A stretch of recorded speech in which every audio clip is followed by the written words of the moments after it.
Rate limiting is one of the most common patterns you will reach for in production APIs. Redis makes it fast and atomic, and in this video you will learn exactly how it works. Rate limiting means allowing at most n requests per user within a rolling or fixed time window, then rejecting extras. Because Redis lives in memory and is shared, every app server reads the same counter, no sticky sessions needed. Each request calls INCR on a key scope to the user. If the key is brand new, we immediately set an expire, so the window resets automatically. Then we check the count. Too high means reject, otherwise allow. We start fresh with delete, then call INCR, and expire to open the window. 2 more INCRs bring the count to 3. Get confirms the value and TTL shows the window is still live. When reviewing a PR, look for these 4 failure modes.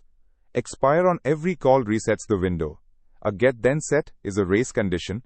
A missing expire means the key never clears. And a missing user scope makes the limit global. Remember, INCR plus a conditional expire is the foundation of fixed window rate limiting in Redis. Scope your keys, set the TTL exactly once, and keep the 2 operations atomic for a production-safe limiter.